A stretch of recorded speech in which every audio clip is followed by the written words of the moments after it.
Hey there, everyone, and welcome to Twin Movies. I'm Ben Phelps, and I'm joined by my regular buddy in banter, Gabe Darrick. Hi, Ben. Howdy, Gabe. So every year, Hollywood releases two movies based on the same idea. So each week, as always, we ask the big question: which movie did it better? Today we'll be reviewing two classic, not sure they're classics yet, two classic twin movies about an ordinary man who gains superpowers when he becomes the host of a malevolent being. It's Upgrade versus Venom. Let the contagion begin. So let's kick off this episode with an overview of these twin movies and a flashback to our first encounter with them. On the 1st of June 2018, Upgrade was released. Here's its IMDb synopsis. Set in the near future, technology controls nearly all aspects of our life. But when Gray, a self-identified technophobe, has his world turned upside down, his only hope for revenge is an experimental computer chip implant called STEM. So Gabe, did you originally catch Upgrade when it was released? I think on VOD, wasn't it? And how was that experience for you? I didn't see it at the cinema, but it didn't get a cinema release. Is that right? I don't think it did in Australia. I got a release through Blumhouse's sort of micro-releasing title, Blumhouse Tilt, in the US, but almost a simultaneous video-on-demand release. In Australia, I don't think it got a release here. Even though it was an Australian production, it got no... That it didn't alleviates guilt, I feel, having not had seen it at the movies. So on some level, perhaps this is good news, because I was going to extend some sort of apology to Mr. Winnell that I missed it at the cinema, because I enjoyed it a lot on when I rented it on streaming. Well, it definitely was released at the Sydney Film Festival on the 7th of June 2018. And it tells me here on the interwebs that was released on the 14th of June in Australia. But it doesn't actually specify whether that was a theatrical release or video on demand. Right. Well, I saw it on demand. Yeah, so did I. And to be honest, I think it's one of those films that, like the VHS era before it, totally benefits from that kind of home experience. Yeah, I guess so. I mean, you know, it was made for, and I suppose we'll get to this a bit later, a relatively small budget. So watching it on telly at home, you wonder if some of the effects would hold up on the big screen. But at home, yeah, it totally sort of feels like it leans into that kind of loving homage to kind of B pictures of the 80s. And I should say B pictures not in a bad way. You know, it's sort of like that high concept, gritty, grimy, Terminator 1-esque thing, right?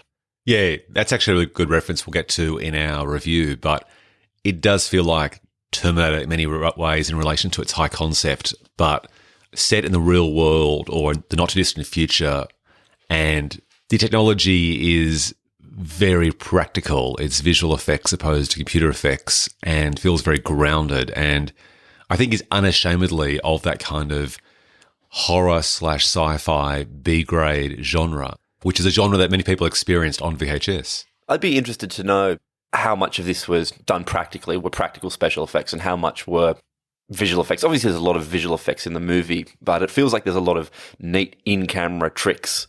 And, you know, to be honest, that's the sort of stuff that I really love in movies. But yeah, look, I watched this at home. I've seen it a bunch of times at home since. It's a pretty replayable movie. So that's how I caught it. Were you the same? Yeah, I'm the same as well. I had heard all the hype about it. I recall when it was actually, I think, funded by one of Australia's government financing agencies. So I'd sort of hungered to see this film for a while before it was actually even made, yet alone released. So I was really anticipating it. And, you know, Lee Winnell's got a pretty great track record. And I was keen to see what they could do with a $5 million budget for a film set in the not-too-distant future in America, but shot in Australia. And so for that reason, and based on the great reviews at the time, because this film was very much an under-the-radar film that I discovered had only been released when I heard a few podcasters and YouTube reviewers talking about it. And that kind of reminded me that it was coming out. And so that's how I actually caught it. But this film, I think, was in many ways the antidote, excuse the pun, to the much more bombastic and ludicrous Venom, yet a similar kind of a premise, which is why I think it got a bit of tension as well. It's interesting that this pair is a twin movie. In fact, you wouldn't immediately think of them as being similar. But then when you mentioned it, it's like, oh yeah, I guess these two movies do have a really kind of, like, we've done movies like Saving Private Ryan and Thin Red Line before, which I guess were released in the same year and have the same genre, but are actually very different movies about different things. These two movies are actually much more similar than you'd think, right? Yeah, 100%. One of the reasons why I knew Upgrade was coming out was because some YouTuber cut together the trailers of Upgrade and Venom together. And it was incredible seeing these trailers side by side, how similar both films are.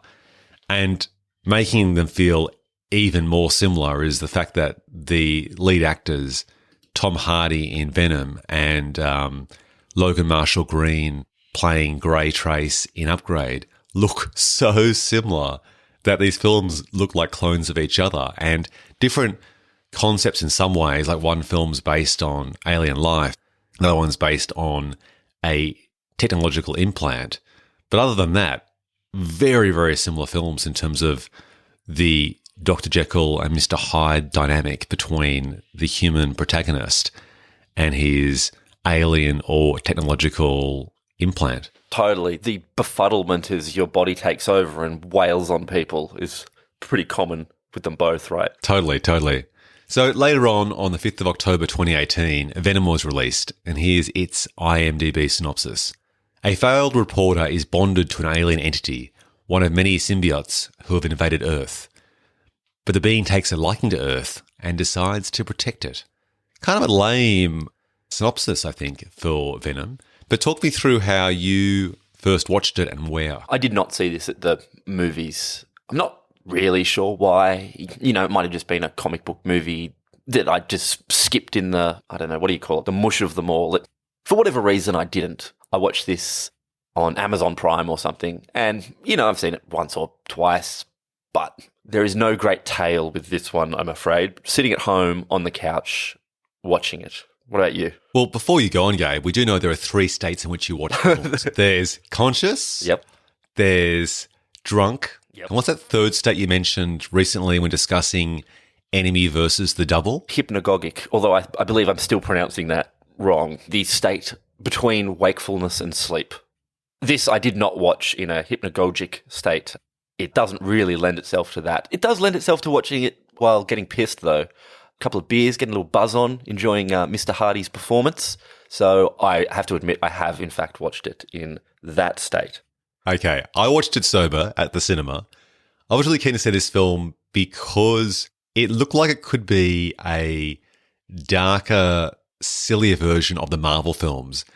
And the Marvel films, the 23 films in that 2008 to 2019 run have increasingly felt very cookie cutter, very similar, very safe. They look aesthetically the same. There's the same kind of level of humor. There's the same depiction of violence, lack of sexual references. They're very neutered films. And I was excited about this film because it wasn't a Marvel film, which means it could have been absolutely terrible, but at least it was something different. It wasn't this whole DC versus Marvel punch-up. It was just something entirely off to the side. And it actually had, on paper, great cast. Like Tom Hardy. I mean, he's got acting chops and is quite well respected. Got Michelle Williams, Riz Ahmed. Oh, I love Riz. Jenny Slade, Woody Harrelson on paper. Like a lot of actors who you think, oh, okay, if they're doing this film, it must be okay. So I saw it at the cinema, like Thursday night when it first opened, actually. And I had a great time, and we'll get to the reviews in a sec, but I did not respond at all in the same negative way as many film nerds and reviewers did.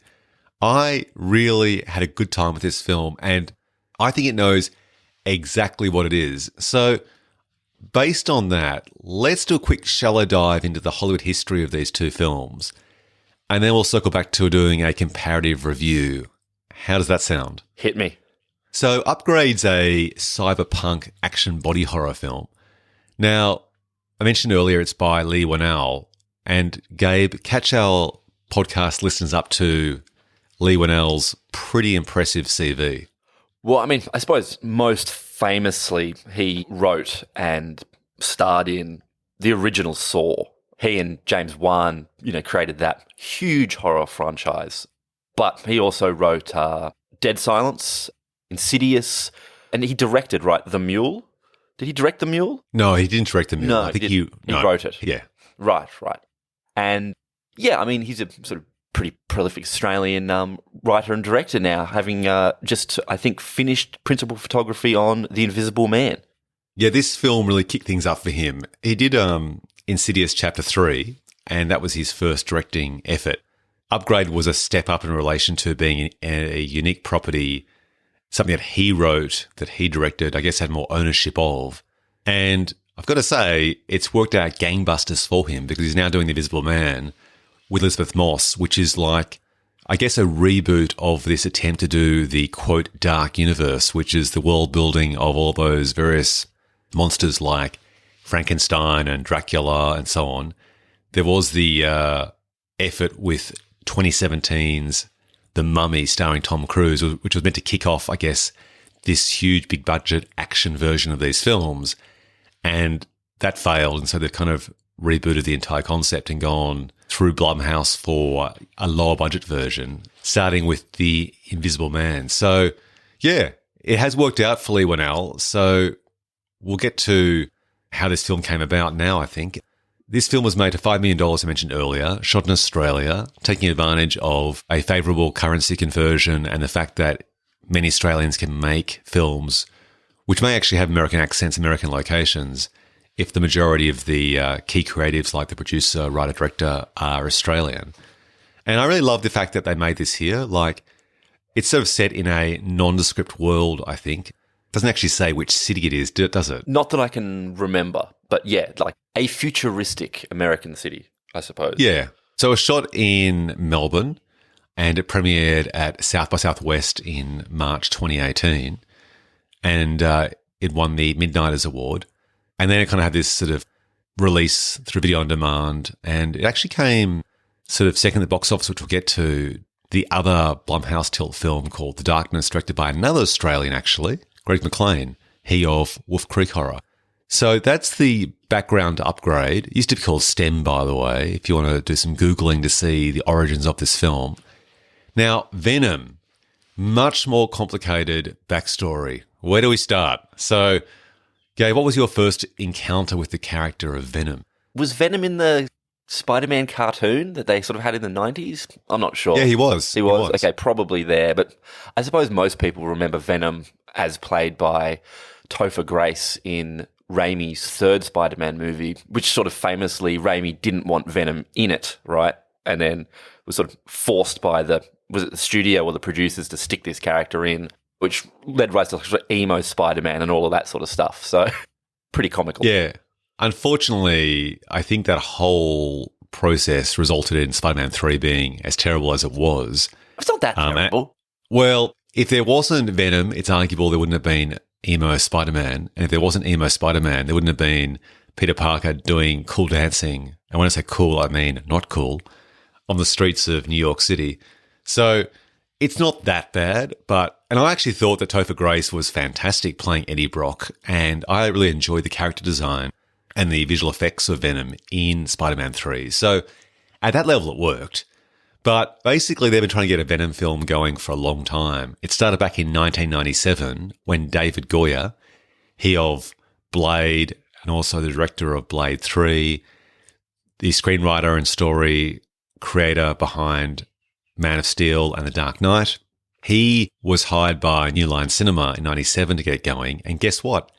Dolph Lundgren was in talks to star. Wow. And that would have featured Carnage as the main antagonist. Anyway, didn't move forward. And so, long story short, for basically about 20 years, it went in and out of development until they squeezed it into Spider-Man 3. Later on, they were going to try and have another film after Spider-Man 3, but they had to reboot the Spider-Man franchise. And the plan then was to have Josh Trank step in to do it just after Spider-Man 2, or The Amazing Spider-Man 2, I should say. Unfortunately, the two Amazing Spider-Man films didn't do so well, so all those plans are scrapped. And then when they finally did Spider-Man version 3, the one with Tom Holland, the current one, in conjunction with Marvel, they then decided to spin off this whole Spider-Man universe with various heroes and anti-heroes from that world, but not actually in partnership with Marvel and not connected to Marvel's cinematic universe. So have they said Spider-Man, Tom Holland's Spider-Man, will never appear in a Venom movie or something? Have they made Well, that? apparently they shot scenes with Tom Holland for Venom. Really? But Marvel actually, asked them to not use those scenes because at the time it was going to be a US R-rated MA-15 classification film, and it was going to be darker and have more swearing and more violence. That was the pitch, basically. They got everyone involved. It got Tom Hardy involved. It got the director involved. Everyone got on board the fact that they were going to basically do a Deadpool-like film. But essentially, Sony then kind of got a bit nervous and decided they could make much more money by targeting all four quadrants of the audience, by making a tamer PG-13/M film. So they watered it down. But still, even with the same rating, it was tonally too different to the Marvel films. So on Marvel's request, they yanked that scene featuring Tom Holland. And later on, Amy Pascal, Sony producer, did say that there could be a crossover in the future, but then later on, that was retracted. So at this stage now, they do not share the same universe, Spider-Man and Venom, and there aren't plans for them to cross over. That scene with Tom Holland has never been released, has it? No, Right. I don't think so. So that's the background to Venom. And also, I guess the other key issue to mention is that because they didn't have Spider-Man involved, they had to change the origins of Venom as well. So you might recall in Spider-Man 3 and sort of just general legends about the origins of Venom, Venom's an alien symbiote who comes to Earth, is first in contact with Spider-Man, which is how Spider-Man gets that black Spider-Man suit. But once Peter Parker realizes that essentially he's being mind controlled by Venom, he gets rid of him.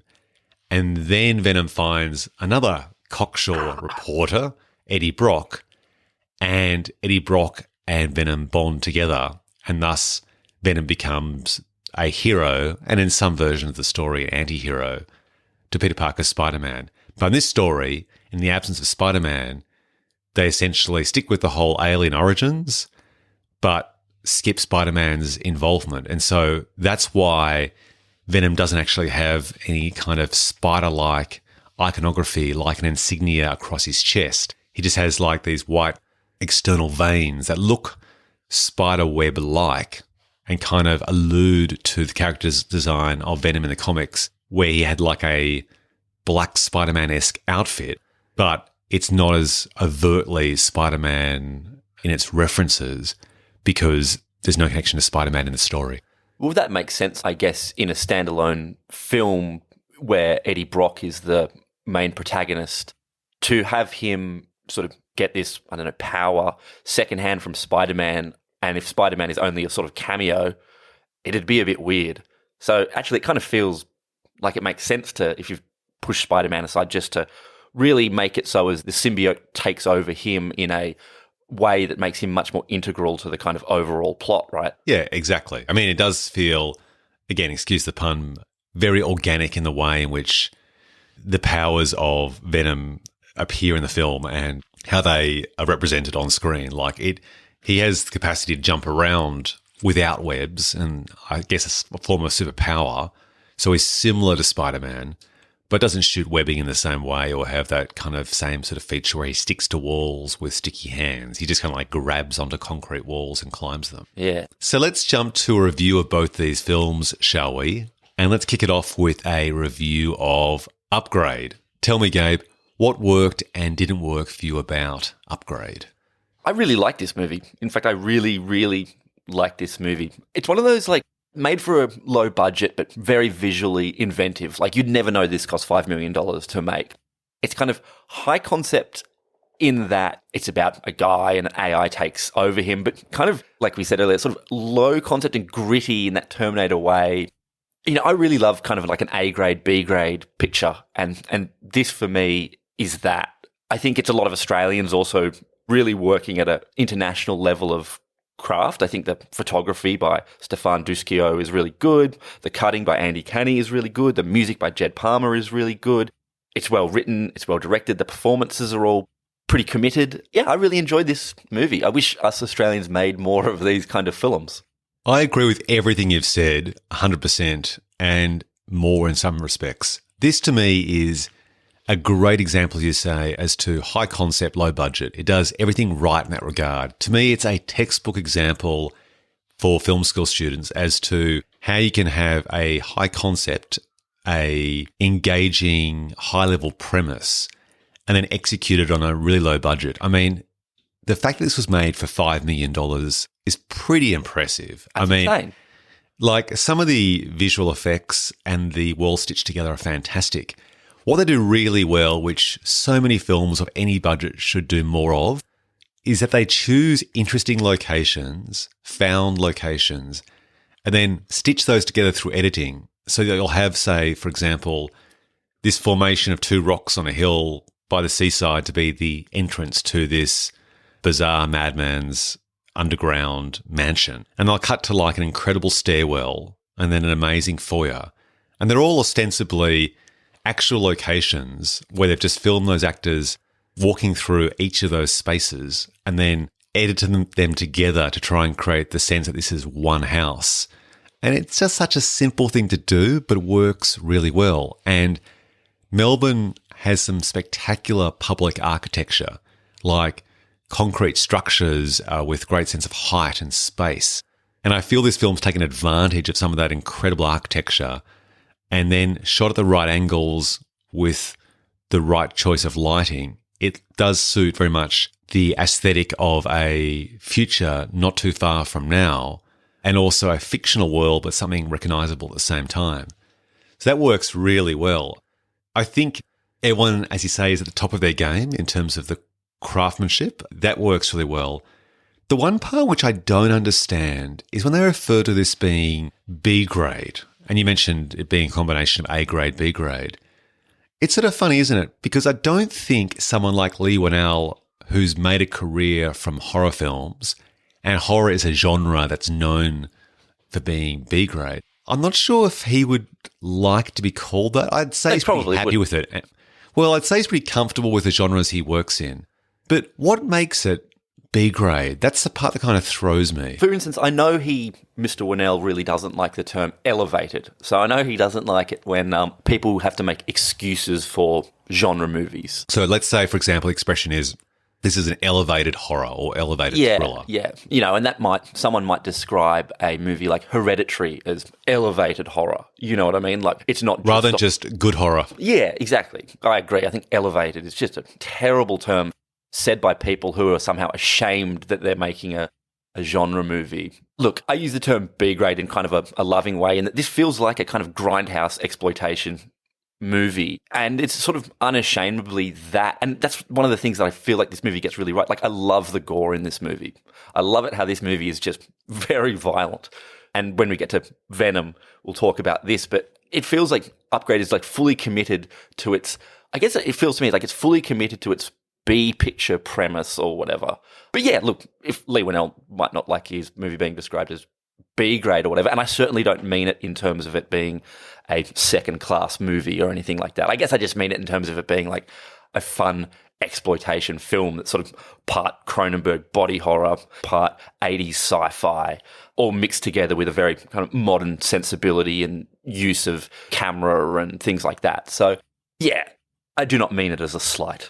That makes a lot more sense to me. Now that you describe it as B grade in the sense of being exploitation, now I see where you're coming from. Beforehand, I keep hearing the word B grade, and I think it refers to a badge of quality. But what it's actually referring to is really the genre, like the types of genre that often refer to as exploitation in a endearing, loving way. And sometimes it's because the effects might have been B grade or the production values were B grade, but the story or the characterization itself isn't necessarily B grade. Yeah. In a way, A grade, B grade is the highest honour a film can be bestowed. You know, but also, how do you define A grade, B grade? Mate, Upgrade is pure A grade, B grade. No, but also, you know, it's that thing where it's like its budget was small, and you think of those exploitation movies of the past, you know, they were often made for low budgets. And like, I think earlier in the pod you said, are these movie classics? And you can really imagine in 10 years or whatever, Upgrade being a total cult classic. Yeah, I agree with that. I'd say going forward, I'd define A grade, B grade as A grade concept, B grade budget. So B grade refers to the budget, not necessarily the quality. We don't have to overthink it. Whereas you actually say that Venom is the opposite of that, right? B grade, A grade. Venom has obviously massive budget. What was the budget for Venom? Oh, we'll come back to that. Let's finish our review of Upgrade first. Let me tell you a few things that work particularly for me.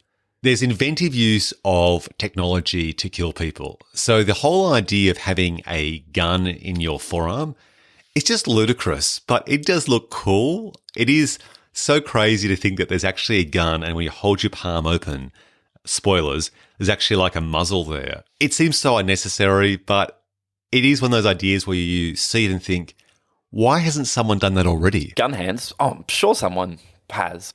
Well, we see that scene in Mission Impossible Fallout, where in the trailer you see Superman himself, Henry Cavill, kind of like do that double load pump with his arms. Sure. Cock his guns. Exactly. His fisty Whereas guns. these are actually real guns. So that's fun. There's also a scene where you see that character, Fisk, deliberately cough a series of nanobots that have basically hooks inside the mouth of Clayton Jacobson's character to try and kill him from the inside. That's pretty cool. So some of those ideas about body modification are very much in that David Cronenberg world, aren't they? Definitely. And this movie's not really afraid to lean into some of that stuff. I mean, but there's also this great kind of like sort of Evil Dead 2-esque slapstick elements, you know, when Logan Marshall Green's character, Gray, sort of first allows Stem to take over his body. There's that great fight scene where he's doing those sort of confused faces as this guy, as this sort of his assailant or whatever, is frantically trying to hit him.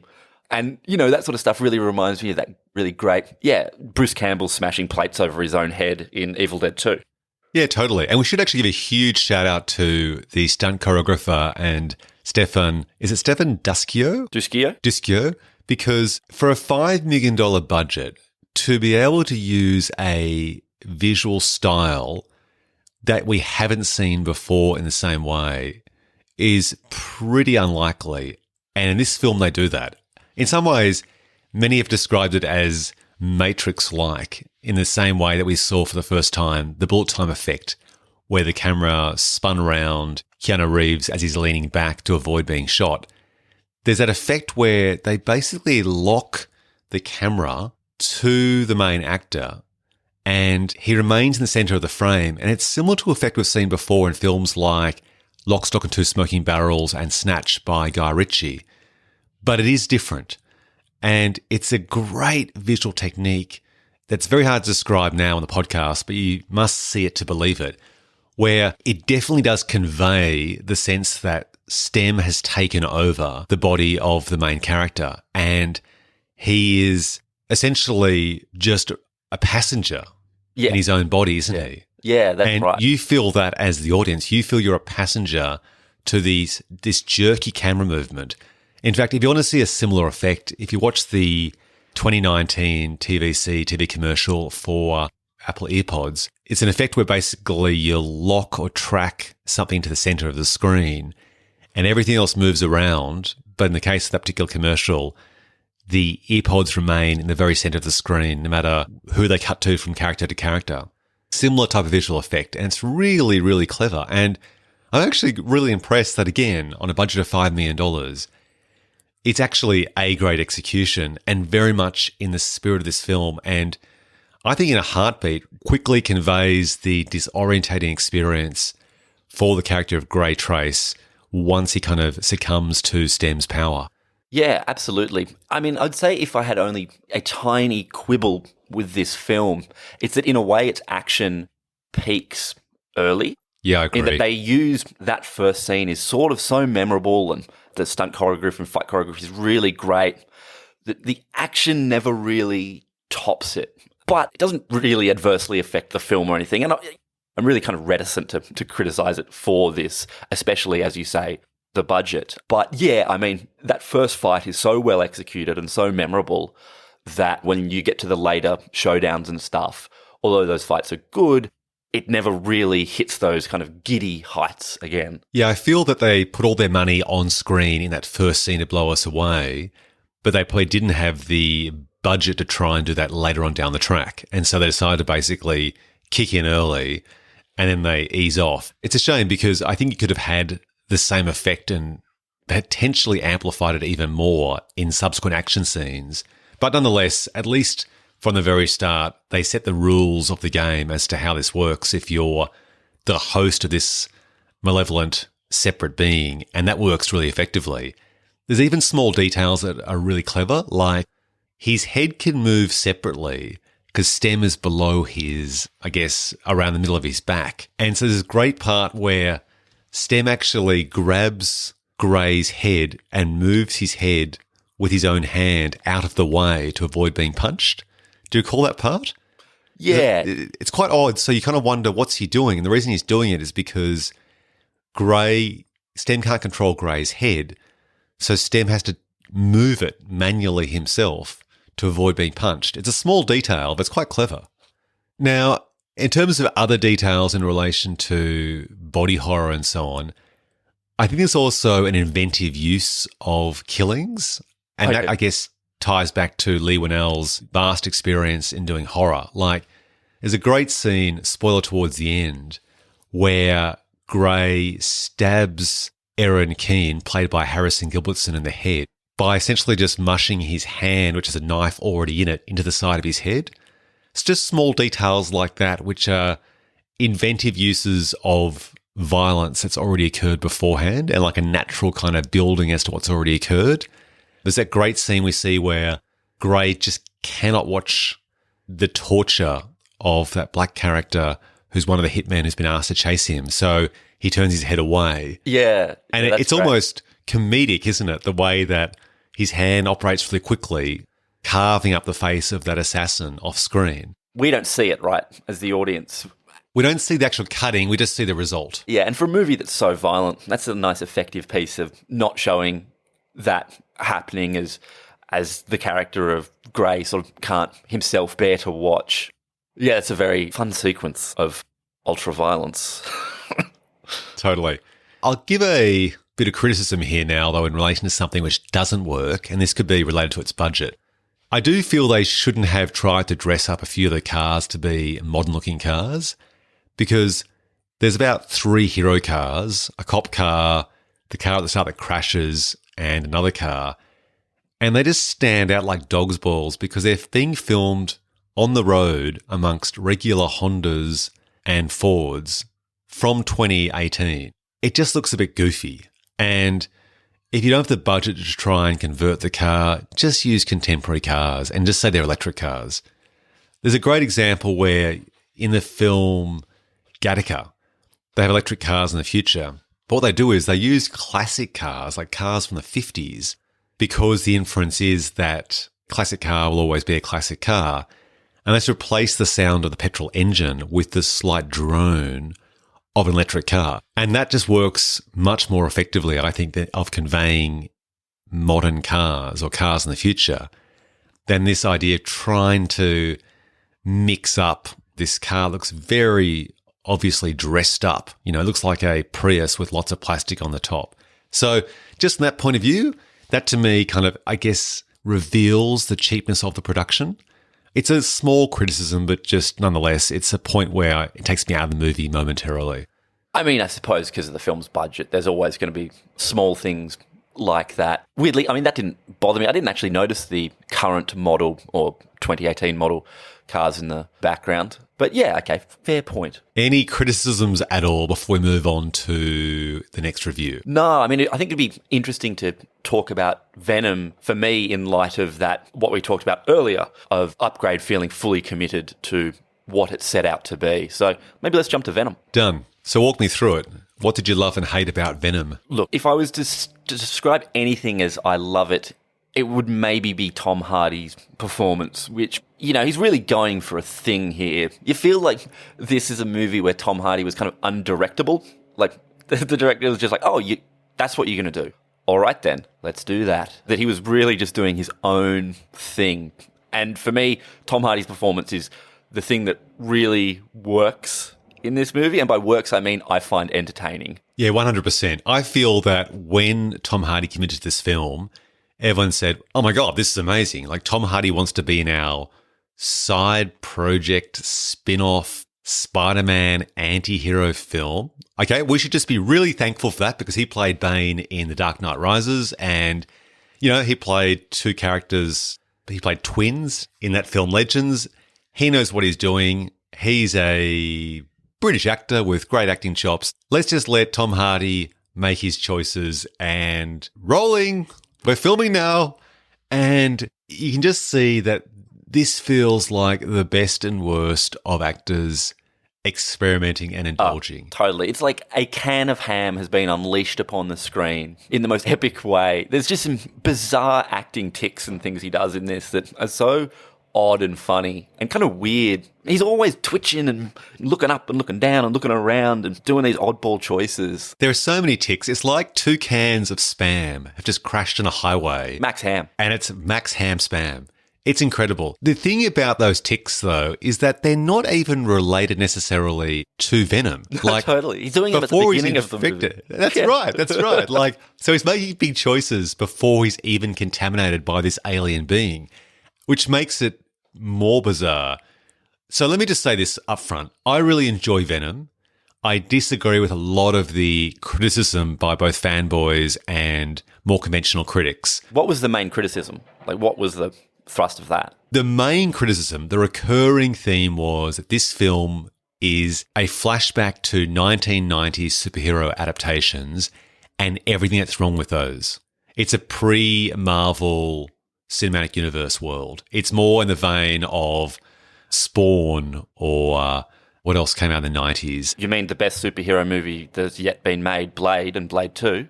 Wow. Well, that's the funny thing. Those two films, we both love Blade. Slight segue for our podcast listeners. But Gabe and I are huge fans of Blade 1 and 2. Me, not so much Blade 1, but I think Blade 2 is one of the best comic book adaptations of all time. Oh, it's great. So good. So putting those two aside, apparently many fanboys and so on feel that this film has a tone that's reflexive of the 90s where people were unsure about superhero films and didn't quite jump in, boots and all, to coloured costumes and sticking close to the source material. Yeah, I mean, you've got Eminem doing the theme at the end, which Eminem is pretty 90s. And the whole movie does, I suppose, have a kind of like new metal vibe, sort of Papa Roach vibe. Don't you think one of the reasons why people criticised Venom, though, is because they had a lot of fun with it and in some respects took the piss out of the genre, and that upset the fanboys who take this very, very seriously? Possibly, yeah. I mean, look, to be honest, I haven't read any reviews of Venom. It's just one of those movies which, weirdly, I feel like, what's the point of reading the reviews? It's interesting talking about it in relation to Blade and Blade 2, though, and earlier you having said this was originally conceived as a more violent movie and them having got Tom Hardy, a serious thespian. Although, that being said, he's hugely hammy in lots of his movies. That's the thing that feels like it's missing from this. Upgrade is unashamedly violent. There's clearly scenes in this that look like they were designed to actually see Venom chomp off a guy's head, and they don't. And for me, it really suffers for that. Yeah, I agree. There's the original pitch for this film that was the R-rated horror version that was somewhere in the Deadpool rating, not for necessarily crude jokes and coarse language, but at least for violence.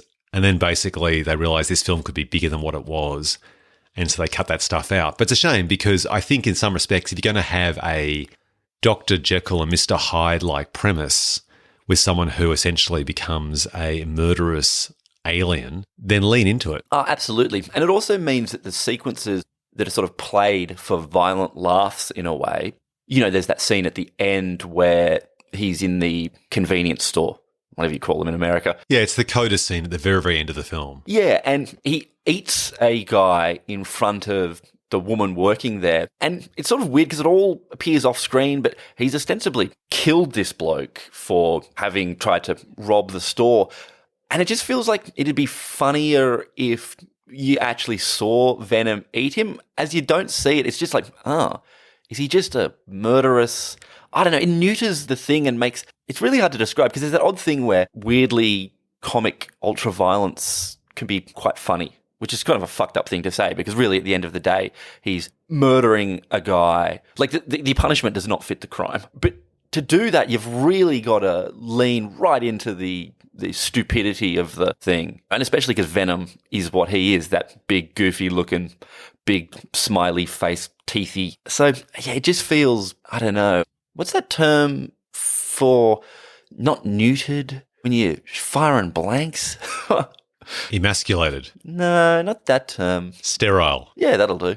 And I wonder if you might be able to tell me if one of the reasons a lot of the people did this movie is so that they could do that kind of thing. And then they didn't. 100%. If you hire the director of Zombieland, you're referencing Deadpool and how successful those R-rated superhero films can be.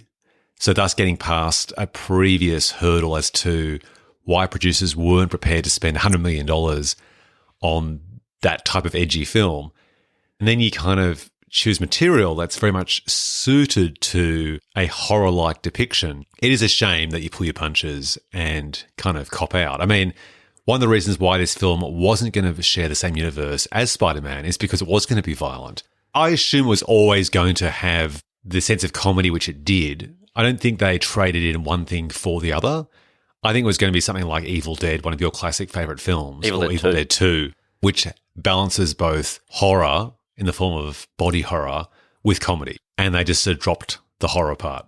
Yeah. I think things that work about this film, let's jump to that, shall we? So there's the idea of having this Jekyll and Hyde character works well. We saw an upgrade and it works really well. I think Tom Hardy's performance does work for this film, but they are big choices and they do come off. I think there's a version of this film which would be more serious and less goofy, and that would be just as good. I don't know if it'd be any better, but I do think it's fun. And apparently Tom Hardy, during the making of this film, improvised a lot. And something like that scene with the lobsters where he wants to cool down, he jumps into this huge lobster tank in a restaurant in front of his girlfriend and her new boyfriend to cool down and then to eat those lobsters raw. That was something that he was inspired to do on the spot. And apparently there were many instances of that kind of thing. So he was obviously enjoying chewing the scenery, and he also played Venom as a stand-in, even though it was a CG character. So he was very much getting to the spirit of playing both versions of that personality. So, Ben, yeah, that scene, right, with the lobsters, people say, oh, that was improvised. That might have been improvised in a block through or something. But movies like this, they've lit that lobster tank. They've set up cameras for Michelle Williams close up and for him to get in there and stuff. I don't really think it was improvised in the same sense of those of an improvisational movie where actors are free to walk anywhere they want and the cameraman will simply follow them. You're 100% right. What they did was they were shooting the scene and he suggested he jump in the tank. Right. So apparently the production staff spent all night strengthening and rebuilding the glass tank. Right. To accommodate shooting him the next morning. Okay, that makes much more sense than a sort of Cassavetes-esque, loosely improvised, oh, look, Tom's wandered off again. Okay, that makes much more sense to me. Exactly. Some things which don't work for me about the film, some of those choices by Tom Hardy are too big. I think Michelle Williams has got a terrible wig, just a side note. It's just silly. I find some of the sequences where Venom and Riot are fighting to be indecipherable in terms of they're meant to depict each other kind of almost blending into each other in many respects. That's sort of the intention, the stated intention by the filmmakers. But it does make a bit of a mishmash of CG at times. Oh, that weird symbiote, I don't know, fuckfest at the end where they're just sort of all smushing together. This is, again, one of those comic book movies where, to be honest, you could just skip 20 minutes of CG tomfoolery at the end and not really felt like you missed anything. As Mr. Scorsese said, you know, it's a theme park ride, and that part of the ride, perhaps, it's just not for me. I find it all a bit dull. The part I love is the banter backwards and forwards between Venom and Eddie Brock. In any other movie, I do feel many directors wouldn't have given Venom a character. He would have just been a malevolent voice talking in Eddie Brock's ear. But there's some great lines, some absolute clangers by Venom. One where he refers to him being a loser on his own planet, just like Eddie Brock, which are hilarious and personalise this alien entity as a distinct personality. Like, it's an interesting it's motivation great. for him, isn't it? I was a loser on my planet. So, I mean, he's not a loser on Earth. He's a mass murderer. But how Cheeky. great is that? Because in every other film, you just assume because he is this incredible force that he's going to be like a hero on his home planet. But it's a bit like Superman, right? Superman isn't actually a hero on his own planet. He doesn't have extra strength on his own planet. He's just a regular guy. But his powers are amplified once he's on Earth. It's similar with Venom. Not only is he just a regular guy, he's actually a bit of a loser in his own words, but has superpowers here on Earth. That's really cool because then it plants the idea that Venom has insecurities, but together with Eddie Brock, who has his own insecurities and issues, they make a more holistic one. That's a really cool idea. Yeah. I presume we'll never see a movie where we see Venom on his home planet living like a schnook. Apparently, in the opening scenes of the screenplay, there was actually a depiction of Venom's planet. Like loser Venom kicking around there and everyone making fun of him.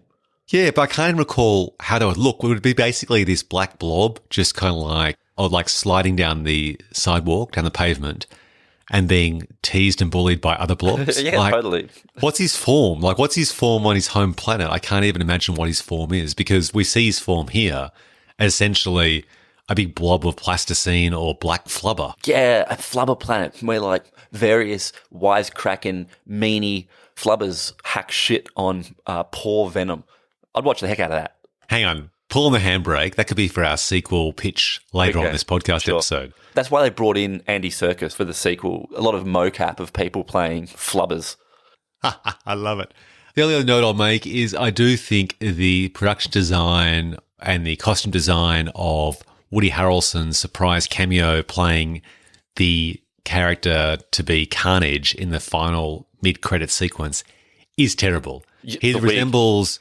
The red wig is straight out of Sideshow Bob from The Simpsons. It looks really bad. Is that from the comics? I don't know. Apparently so. But like you can do curly red hair in a more naturalistic way. And this looks like the cheapest wig bought at the Halloween costume shop and combined with Woody Harrelson's very expressive Willem Dafoe-esque face, just hamming it up with another can of Spam. He looks like Annie. You know Annie from the 1980s? Yeah, totally. Annie? Totally. It looks like Annie. Yeah, I knew there was always a dark side to Annie. That's right. When Annie goes bad. When Daddy Warbucks leaves Annie behind and he ends up as a serial killer. So, all in all, I had a lot of fun with Venom. Any final thoughts, Gabe, before we move on to the awards? No, I wish I had seen a more violent one, but I guess I was pretty pleasantly surprised by it. I got to say, I do love Tom Hardy's choice as a very serious reporter to be always carrying around his little notepad that he refers to. It's totally. That was Tom Hardy's idea. Like, I'm playing reporter. What do reporters do? They have little notepads. Yeah, I was watching him interview Riz Ahmed's character inside that SpaceX type facility, and Tom Hardy's holding that notebook and reading from it, and I was thinking, I've never seen a reporter, A, dress so shabbily, even on a cool network, but also reading his notebook like that. Most reporters aren't reading their notepad on screen. Like, that's for their notes behind the camera. Whereas he's just sort of reading this scrawl in front of the camera in this staccato-like way.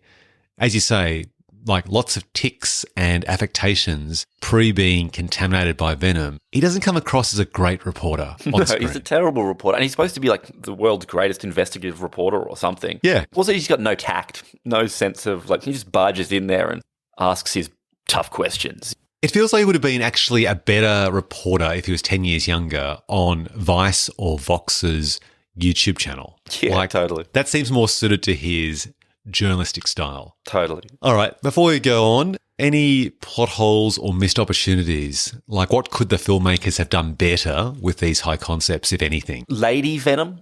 That was weird. They could have done more with that. It's sort of a bizarre sequence. It is bizarre, isn't it? I like how they're going to give her like an obvious feminine form like breasts and narrow hips and so on. What am I supposed to think of this? Like, ooh, Yeah.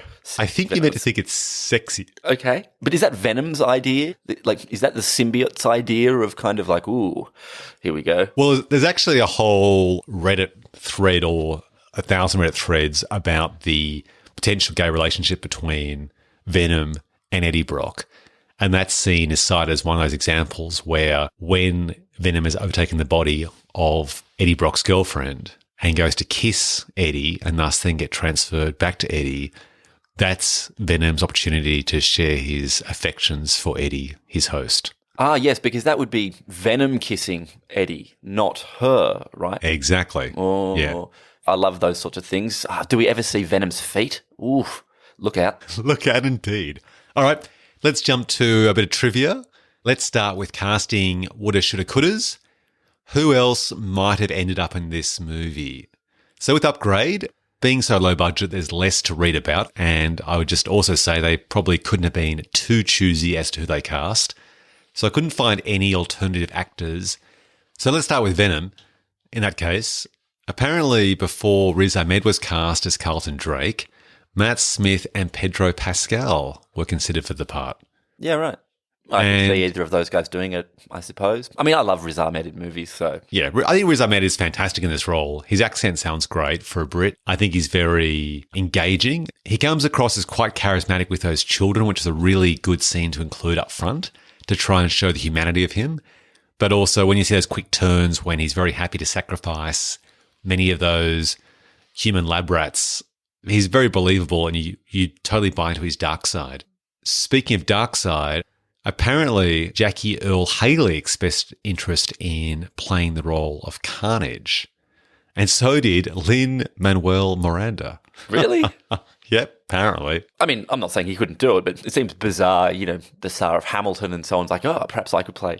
Maybe he's just a big late 80s, 90s comic book fan and that's his dream. Yeah, I think Venom's one of those characters that Tom Hardy has always liked, and apparently Tom Hardy's son liked Venom. So I think people make these choices based on some sort of history they have with the character, not necessarily based on the script or the director before them. Apparently, as well, Sony considered Alan Tudyk as Carnage, which is weird because Carnage is barely in the film. But there was at one stage a case where the character of Riot was going to be played by Carnage because, in my mind, those two characters are kind of interchangeable. So I guess with Alan Tudyk having done motion capture as a robot in Rogue One, that was probably their thinking. Okay, sure. And weirdly, Gary Ross, he of Pleasantville, was in talks to direct the film. Surprise, surprise. Okay. What's the last movie he made? Did he make Ocean's 8? Did he direct He that? did. He okay. did. Yeah, he was considered to be an unusual take in the Me Too era to have sort of this older white male guy do that film. But yeah, he did Ocean's 8. And he's also famous for that horse riding film, Seabiscuit. Not bad. Pretty good movie. Yeah, good film. All right, let's play Spot the Aussie. Now, obviously with Upgrade, it's going to be very easy. So I guess it's like everyone. Yeah. Well, except for Logan Marshall Green. There was Melanie Valio, who played his wife, Asha Trey. She's an Aussie. There was Harrison Gilbertson playing the Elon Musk character, another Elon Musk-esque character. Is that basically a shorthand for any really wealthy, inventive guy who might have a dark side? Yeah, I guess so. Probably. Like some billionaire with extreme hubris. Exactly. And there's Benedict Harding or Benedict Hardy playing Fisk. So how about Venom? Any Aussies in that? I don't think so. I didn't spot anyone. No. And perusing IMDb later, no one jumped out. But I suppose on this pod episode, we're equaled by the bounty of riches that appear in Upgrade. All right, let's jump to Big Trouble in Little Production. Couldn't find any good or bad news about the making of Upgrade, but with Venom, apparently Tom Hardy drew upon the inspiration of MMA fighter Conor McGregor when developing his character because he wanted to have a scrap with everyone. And he also mentioned being inspired by the neuroses of Woody Allen and Harrison Ford from Indiana Jones and the animated series Ren and Stimpy. Ah, yeah, I mean, I would see him being inspired by cartoons and so on. Now, remind me, Venom is the movie where he, at the premiere or something, said the best 80 minutes aren't in this movie or something, right? Yeah, that's right. Right. I'm assuming he's referring to all of his ad-libbing, that basically the director and the editor went, ooh, I think we've got enough. Yeah, which he had to walk that back almost immediately, didn't he? He did. But I mean, the film's, a reasonable, 90 plus minutes. So I don't think there's any more room to have any more antics. But yeah, I feel that this is a bit like Jared Leto playing the Joker in Suicide Squad, and that there was a lot of stuff there that just wasn't relevant for the actual plot. Totally. But perhaps he took great pride in what he'd been able to conjure up on set. Yeah, I think he becomes Venom like 40 minutes in, and though that first 40 minutes or whatever isn't a boring 40 or 35 or whatever, if he was bitter about his favourite 40 minutes of the film not being in the movie, I don't think you'd want 80 minutes of Eddie Brock wandering around before he even turned into the titular Venom. Yeah, exactly. I agree. All right, let's jump to marketing methodology, madness, and missteps. So I mentioned earlier the YouTube trailer by an innovative YouTube editor that compared both films to each other. But the other controversy at the time was that when Venom released its first trailer, there wasn't a single shot of the titular character at all. Venom didn't appear. It was just scenes of Tom Hardy on a motorbike and Tom Hardy racing through a forest and bursting through a dead tree stump. And everyone criticised it because we didn't actually see a Venom. Maybe they were still doing the VFX or deciding on the look of the thing. I thought the first trailer ended with that shot of Venom after the motorbike chase, I think. But yeah, okay, that's interesting. Yeah, no, apparently they were doing the visual effects still, so it wasn't complete. And I think it's a wise call. Like, if you haven't finished the visual effects, don't risk being torn limb from limb. Yeah, get Sonic the Hedgehog or something. Exactly.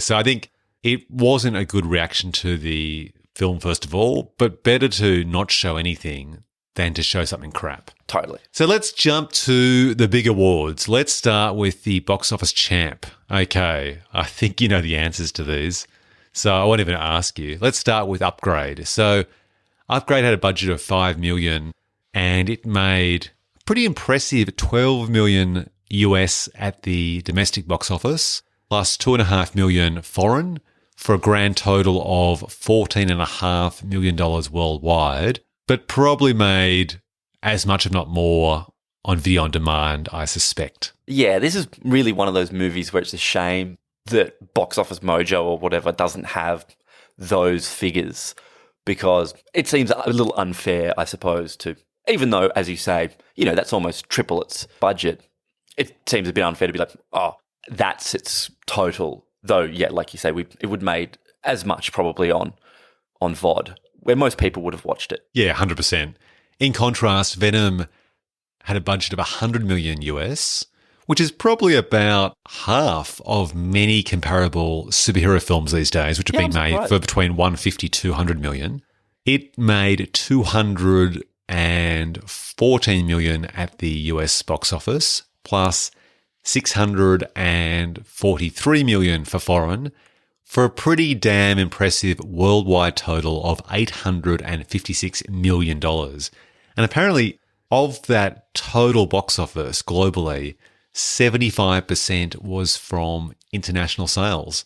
This film was huge in China in particular. I think it felt like one of those movies before it came out that seemed destined to tank, then surprised everyone by being, like a huge smash hit. Yeah, for a character who was only a side character in Spider-Man 3, has traditionally been a villain, not an anti-hero, for them to basically reconceive the character as an anti-hero without Spider-Man, without any post-credit scenes or Easter eggs or any possible link to Spider-Man or the Marvel Cinematic Universe.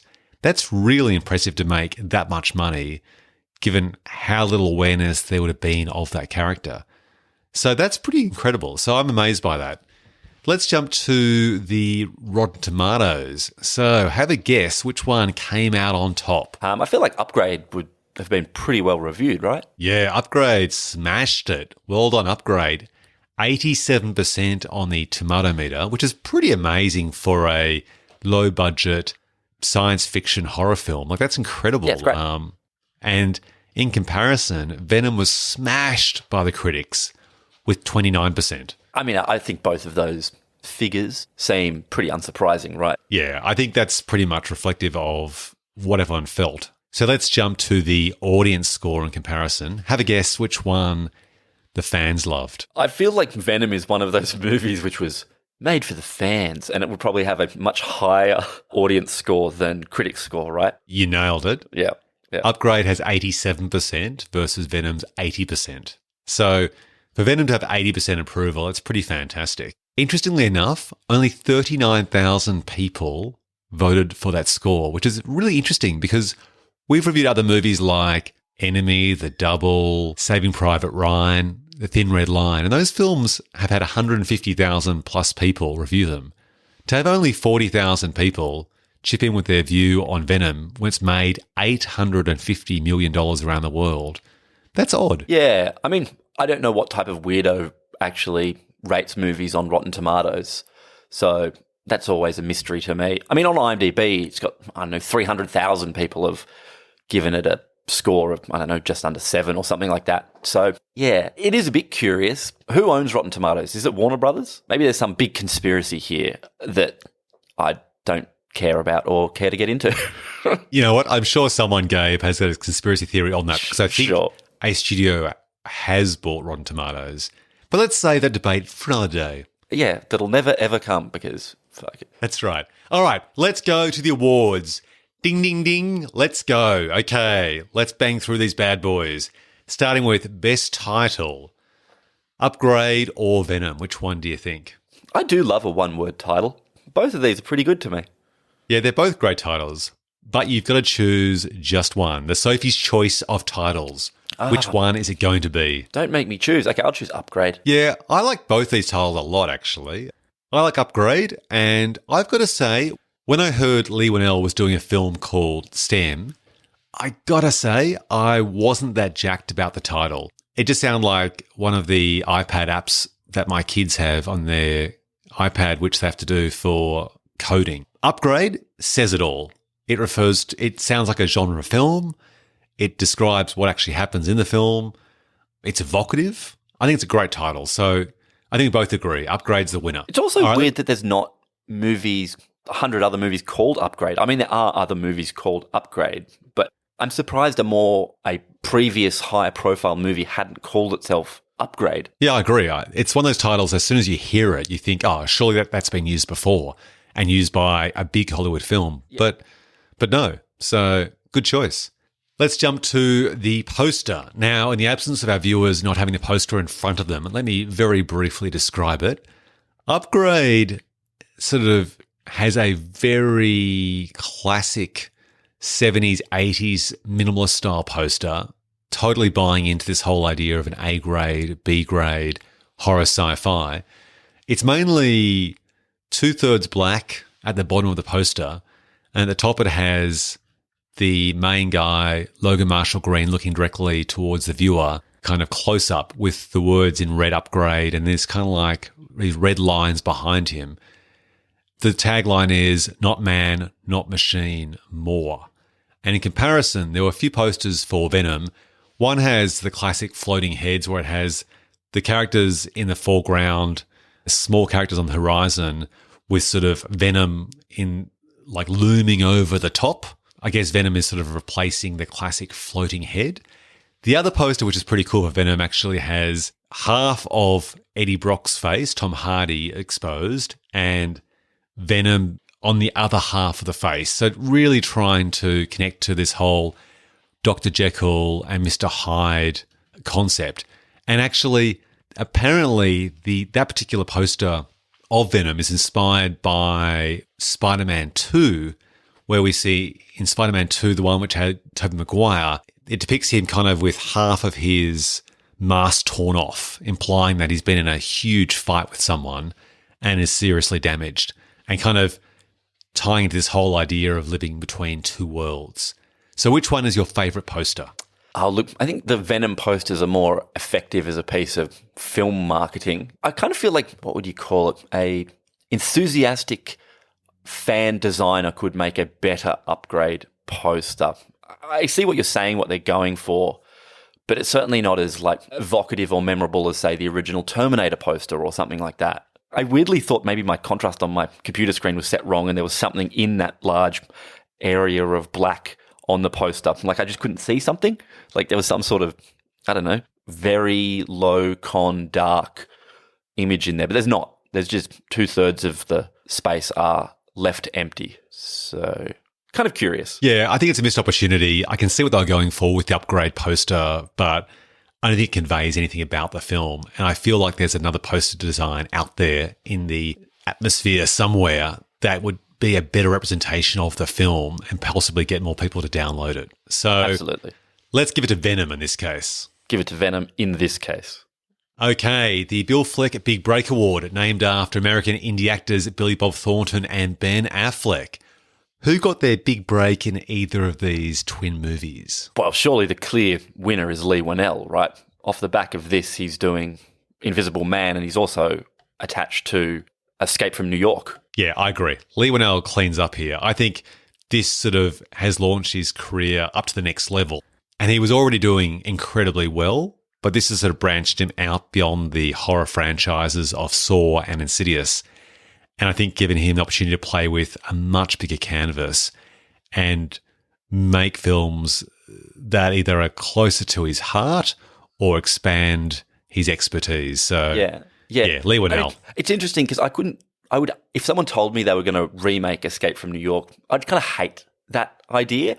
But having seen Upgrade, it feels to me like if someone's going to do it, he is the perfect choice for it. 100%. I agree 100%. I'm really looking forward to seeing what he does with both films. So, absolutely. Yeah, wishing him all the best. Like, he's just kicking goals. It's amazing.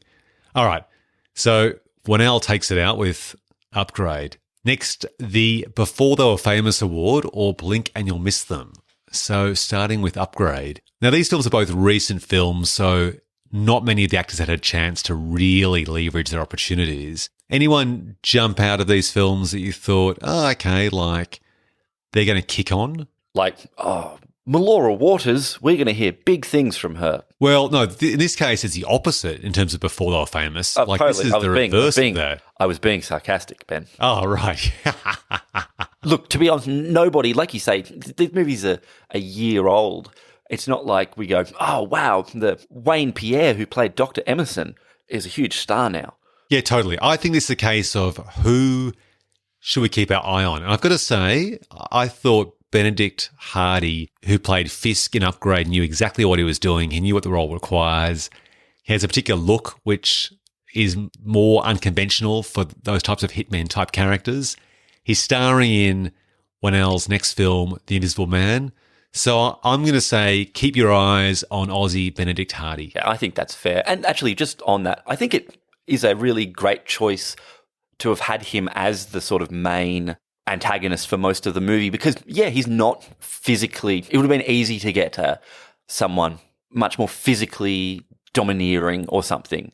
But he brings a really nice sort of unique quality to the role. So giving it to Benny seems like a nice one. And Benny also kicked ass, literally and figuratively, in that fight scene about 2/3 of the film with Logan Marshall Green when it's basically two versions of STEM up against each other. And in terms of physicality, Benedict Hardy totally brings it. Like, it's a really well choreographed fight scene because you're very conscious of the blocking because each character is being controlled by their AI chip. So it does sort of reflect in some ways that fight scene in the dojo in the Matrix between Morpheus and Neo, where it's like block, punch, block, punch. But it makes total sense because both these characters, in terms of their AI, are absolute equals. So no one can get a punch in because they have the same expertise. And so the actors do a great job, I think, of conveying that really, really well. So props to Benny up that one. Let's jump to the Tommy Lee Jones Steeler Award. Who stole the show despite being in a small or poorly written role? Starting with Upgrade. Who stole the show in Upgrade? I'd say Benedict Hardy again. Yeah, like we said, he totally makes the most of his role. Okay. How about Venom? Woody Harrelson. Woody Harrelson? Ha ha. I'll give it to Dr. Dan. I think Reed Scott was actually really funny. I really like him as another character called Dan in Veep.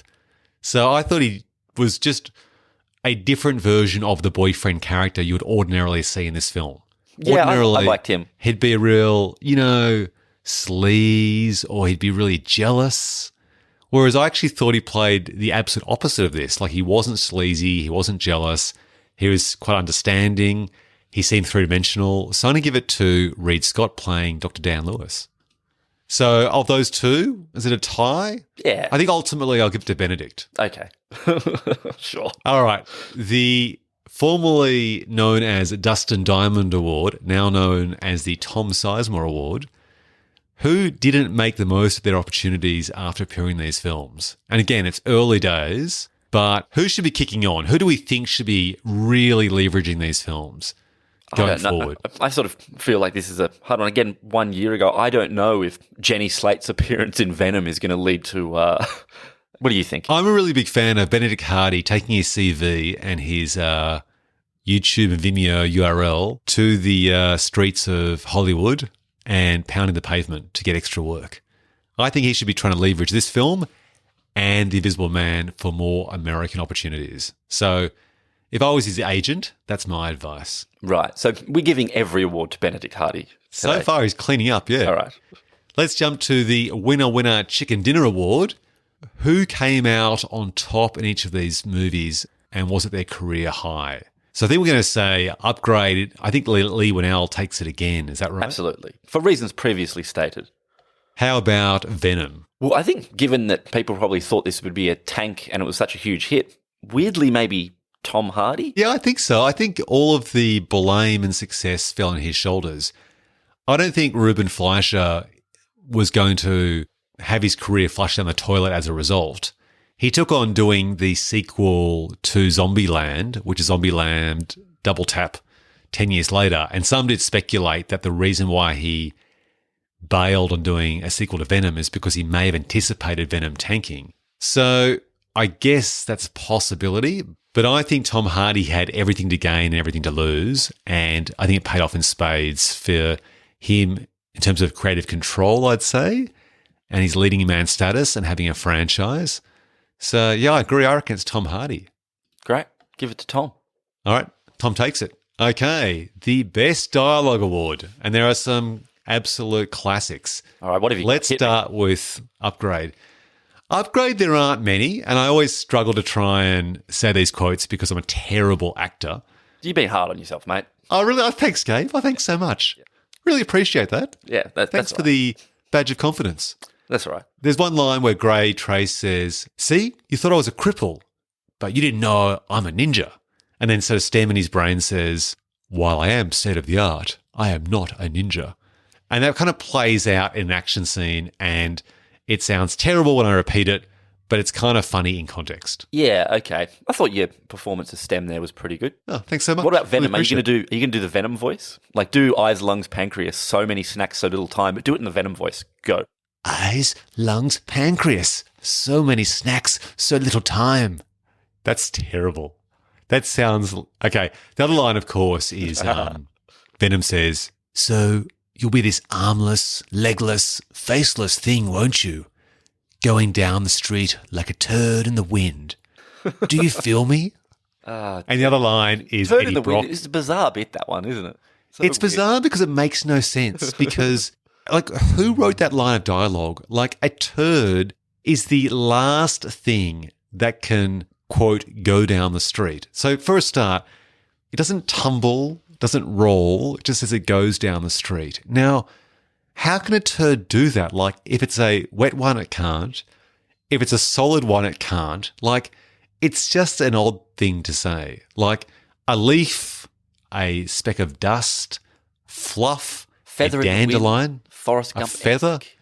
Yes, all these things are likely to be picked up in the wind. A turd of any sort would not. So it is very odd. And that was very much maligned and memed on social media when the second trailer was released. So it is odd. Very small rocks.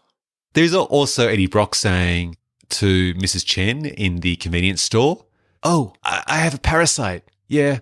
Good night, Mrs. Chen." And just walks out. Like, it's funny. Like, we talked about the delivery of names by the Aussie actor in Commando, where he goes, "John, John, John, John." when referring to Arnold Schwarzenegger. Amazing. The way that Eddie Brock says Mrs. Chen is hilarious. And apparently in an interview, Tom Hardy and Riz Ahmed both stated that their favourite line from the movie, this is both actors, is simply Tom Hardy saying Mrs. Chen. Right. It is a great moment of PTSD inducing for Mrs. Chen ultra-violence that occurs off-screen and is played for a laugh. I love it. Totally. All right. So I think we'll have to give it to Venom, right? Totally. All right. Then Nicolas Cage chewing the scenery ward speaks for itself. Upgrade or Venom? I think we know the answer to this, right? Yeah, everyone knows the answer to this. Next award. Tom Hardy yeah, in of Venom. course. Next award, the Taking a Paycheck award, which speaks for itself. I don't think there was much of a paycheck for anyone to take an upgrade. Everyone probably did it for scale. As for Venom, what do you think? Woody Harrelson? Nah, because I presume he's promised some huge role in the sequel or whatever.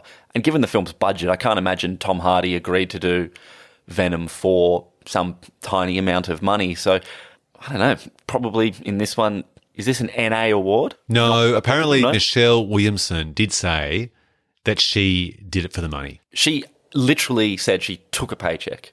Well, yeah, exactly. She did say that she wanted to challenge herself. This is Michelle Williams, I should say, not Williamson.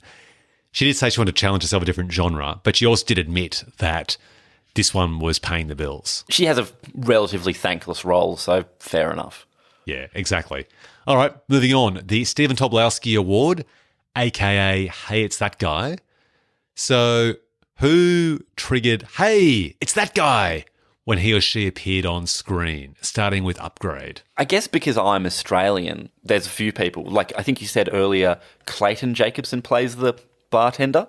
Yeah, he plays the bartender Manny, and that's who I had for this award week. Yeah. So for him, I was like, oh, it's that guy. And I suppose, though, if you're an American listener or an American viewer of the movie Upgrade, you might have no idea who Clayton Jacobson is. I suppose very most famously, he directed the movie Kenny, right? Exactly. Yeah, that's right. He's basically a character with a big beard, and his brother, Shane Jacobson, appeared as the factory owner at the end of, is it The Bourne Legacy with Jeremy Renner, believe it or not? Yeah, he turns up as a manager of a Filipino pharmaceutical factory, I think. Factory, yeah. Yeah. I mean, Clayton Jacobson's had some roles in things like Top of the Lake series, and he's in Animal Kingdom briefly, but it's certainly funny seeing him. Oh, look, there he is. That's Clayton Jacobson. Yeah, totally. But for me, the winner is, you mentioned her before earlier, Melora Walters playing the homeless woman Maria. Yeah. She of Boogie Nights and Magnolia, who I always thought would kick on to have a great career and be in every P.T. Anderson film, but then kind of vanished 20 years ago. Well, P.T. Anderson sort of disbanded his repertory cast. You know, there was that period of his first 3 films, I guess, where he reused a lot of actors. And I yearn for Louis Guzman and Melora Walters to reappear in a P.T. Anderson movie. Maybe there could be a spin-off film in the same way that this film, Venom, is a spin-off from the Marvel Spider-Man film. There could be a P.T. Anderson world-building spin-off film with Guzman and Melora Walters on the run. All right, there you go. But it was nice seeing her in this, albeit briefly, as some crazy homeless lady who delivers the symbiote from her into Eddie Brock. Yeah, she was great. All right, Melora gets it. Okay, moving on. The Delroy Lindo Award for great actors who aren't cast often enough. So, Upgrade. Any particular people there who should get cast more often, do you think? No one jumps out in Upgrade, perhaps like Melora Walters, who we just talked about. For me, anyway, did anyone, for you, appear and, they should? Yeah, mainly Riz Ahmed. I always think he's great. He played Carlton Drake and Riot. So, I would say Riz Ahmed from Venom can be in more films, and I'd love to see those films. So I'm giving it all to films, really. Yeah, I'm giving it to Venom. Great. Okay. The Memphis Reigns Award, inspired by the absurdly named character played by Nick Cage from Gone in 60 Seconds. So which character steals the cake for the most ludicrous name? Oh, I love that Upgrade gave their characters genre movie names. I agree. I mean, some of them are just silly. Anyone in particular? I mean, Grey Trace, the main character's name, is just ridiculous, right? Iran Keen. Yeah. Good stuff. In Venom, Eddie Brock, I mean, they're all from the comic book series. So for me, it's got to be Grey Trace. Totally. Upgrade, right? I mean, you could say, Carlton Drake sounds very much like a comic book movie name, and I haven't read the Venom books. I presume there's a character in them called Carlton Drake. Is there? I'm assuming so. Yeah, I'm not actually deep into the Venom lore, so I'm going to assume that's actually canon. Right. Okay. Well, there you go. All right, the Memento Award, named for moments you completely forgot about until you rewatch these movies. I'm going to assume that it's something you forgot that Tom Hardy did. What do you think? It's tons of stuff I forgot that Tom Hardy did that just cracked me up. Take your pick. I forgot about the notepad. I forgot about the lobsters. I forgot about every time he does those weird twitches and stuff. So yeah, it's bountiful, Tom Hardy's. I forgot about the part when he goes to his neighbour and then gets cranky at his neighbour and his face momentarily changes and freaks the neighbour off. That was just kind of insane. I expected the neighbour who's playing very loud kind of metal music, you almost expect him to be like, whoa, crazy man, instead of just being freaked out because maybe he would think that Venom is also metal. Oh, I love it. That's a sequel. All right, the Die Hard Award, named after the influence of Die Hard and inspiring a subgenre of an everyday hero up against a group of baddies in a single location like Under Siege. So did any of these films leave a legacy by inspiring a crop of clones? Well, I guess Venom's got a sequel coming, so there's that. An Upgrade, apparently, according to the producer Jason Blum from Blumhouse, on Twitter suggested that an Upgrade sequel is coming. But are there any other types of films that have really dived deep into this whole Jekyll and Hyde duality? You mean aside from Jekyll and Hyde? Yeah, exactly. Are these movies too recent for us to be able to tell what their ongoing story legacy is? Yeah, I think we'll have to wait to see how time unfolds to see if we'll have the Upgrade 2 versus Venom 2 era in 2021. I'll see you then to discuss this then, Ben. Done. Okay, Gabe, it's come to that time of the podcast, the Milking the Speed Cow Dry Award, named after the infamous sequel Speed 2, which took the high stakes of a runaway bus in a crowded city and then relocated it to a sluggish cruise ship. So imagine this. Let's say there's an opportunity to make a sequel to Upgrade or Venom. They're both about an ordinary man who gains superpowers when he becomes the host of a malevolent being. So we know there's definitely a sequel of Venom 2 in the works, directed by Andy Serkis, he of motion capture fame, playing Gollum. And there's talk of an Upgrade sequel. If we were asked to pitch a sequel to one of these films, first of all, which film do we do a sequel to and what's it going to be about? Good question. I do like that once the first big comic book movie is in a way out of the way, sequels don't have to spend, 40 minutes with all of that setup and you can sort of just get straight into it. So weirdly in that way, a Venom 2 I'd be kind of excited for because, you don't have to do all that place setting. You can just go straight into that fun banter between Eddie Brock and Venom as they commit extrajudicial killings on the streets of the city. So you want to do a sequel to Venom? Well, but also Upgrade, the ending of Upgrade is both one of those great endings that's very self-contained, like it tells the end of that story, but you could easily see a sequel happening. I mean, are we allowed to reveal what the ending of Upgrade is here? Of course, spoilers ahead. It ends basically with Stem taking full control of Grey's body, and Grey, how would you describe what he's doing? He's living a fantasy life in his head where his dead wife is alive again.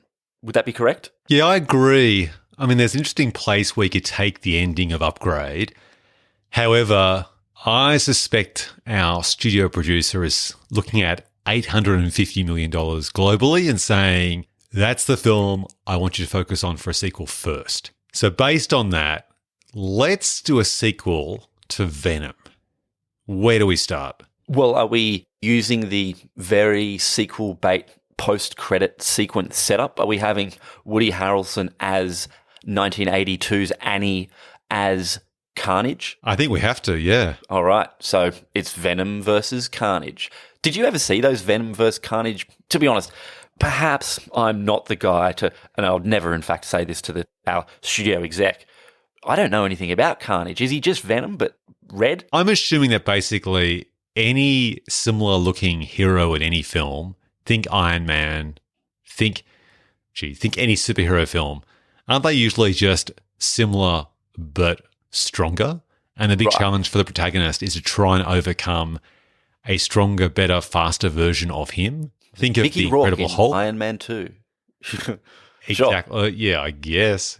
So I think Carnage is going to be red and angry and throbbing and going to be bigger, just like Riot was a more aggressive, meaner, stronger version of Venom.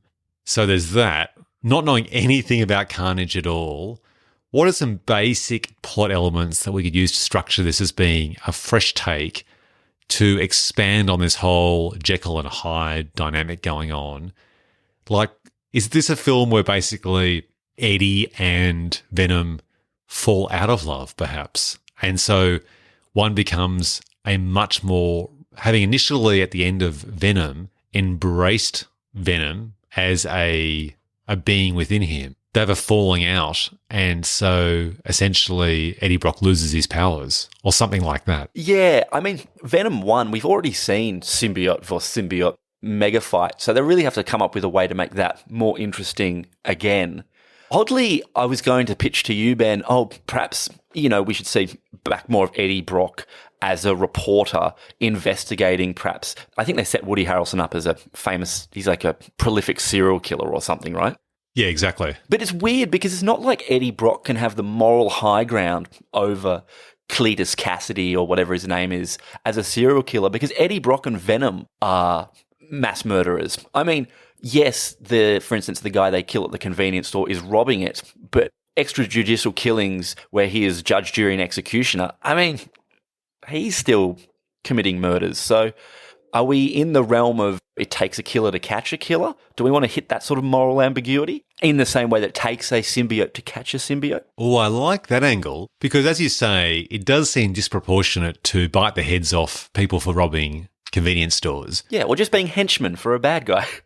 Exactly. So I like the idea it takes a killer to catch a killer. I also like the idea that essentially they have a falling out, Venom and Eddie Brock, and Venom abandons Eddie Brock, or Eddie Brock pushes Venom aside, which I guess in some respects what happened in Iron Man 3 and various films like Superman 2, is it? Where essentially the hero gives away their superpower to be an ordinary person, but then something happens to them and they need that power back, but they don't have it anymore.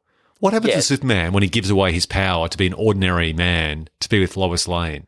What happens then? I can't recall. Yeah, I can't really remember. It feels like one of those absolute classic superhero tropes, and the writers always find themselves in that problem of we've essentially got a character who's near indestructible. Yes, we could have a bigger, badder, Thanos-esque villain, but we need to now strip them of the thing that makes them that. So yeah, I could imagine a sequel where Eddie Brock loses Venom for a good portion of the movie, or he has to get him back somehow. He's betrayed his trust.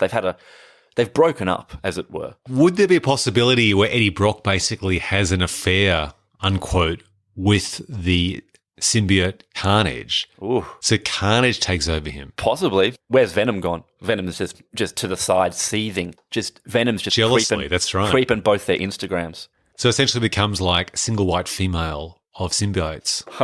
I can 100% imagine walking into the meeting and being like, guys, what's your take on Venom? All right. It's the 1990s all over again. Bridget Fonda and Jennifer Jason Leigh wowed you in single white female. Well, prepare thyself. So we've got only 5 minutes left to try and pitch this. Let's go with what you said, which is that Carnage is on the loose, or that character who plays Carnage, and he's a serial killer. And what's worse than a serial killer? It's a serial killer with superpowers. So to catch a killer, you've got to have a detective journalist also with superpowers. So it becomes basically a film structured around the tracking of a serial killer, like Silence of the Lambs, but adding to the extra elements of these characters where this particular detective / reporter also bites off heads. Yeah. Which is the extra element on top of it. We can even have a sequence where we have, like that Buffalo Bills sequence where at the end we think we're about to catch him and it's revealed it's the wrong location. Oh, all those types of serial killer thriller setups. What else? I think that pitch actually, that there's that Silence of the Lambs-esque angle, is basically a good one in that Hannibal, though, is with you all the time, attached to you because he's the symbiote. I mean, to be honest, Ben, I know oftentimes our pitches just fall into ludicrous territory and are kind of jokey, but that doesn't sound half bad, an idea. And I suppose for the scale and so on, perhaps it ends up somehow in space back on their planet or whatever. You've got to give that to the studios, you know. You got to give them that. But the idea of a investigative serial killer movie where a serial killer is symbiotic linked to Carnage and a Hannibal Lecter-esque, I think that's pretty good. And I think as well, to try and mix things up, rather than have Michelle Williams' character kidnapped by the character, the serial killer / Carnage, it's the reverse. What happens is Eddie Brock is kidnapped, but Venom manages to escape and find his way back to Michelle Williams to try and reverse those gender norms. And just like the scene we saw where we see sexy Venom, basically Venom says, I need your help, Michelle Williams. And so he then takes over her body with her agreement, and then they go to rescue the original host, Eddie Brock / Michelle's boyfriend. Yeah. What do you think? It would give her something to do. Look, I'd also say throw in that little Pomeranian dog as well that gets taken over by the symbiote. So pretty good, Ben. Pretty good. Done. We've got it. What's our title going to be called? Venom 2. We need the audiences to really understand what they're going to watch. I reckon we call it Venom versus Carnage. Okay. That's in the history of Ben loving titles and giving you what you want, 100% this is How that. about Venom the Carnage? Just Venom, Carnage. It's cleaner. Excellent. And that, ladies and gentlemen, is how you make a sequel to the worldwide smash Venom. All right, Gabe, that brings us to the end of the show. Where can listeners find more of your work and musings this week? On Twitter, at Gabe Dowrick. Yes, that makes more sense. Excellent. And I'm at Ben Phelps on Twitter and Instagram and youtube.com/Ben Phelps. You can find all my podcasts, including Twin Movies, in the usual places like Apple Podcasts and Spotify. All right, folks, thank you for listening. Hope you enjoyed it. This was fun. Take care and stay tuned for another Twin Movies battle very soon. Adios, Gabe. Sayonara, Ben.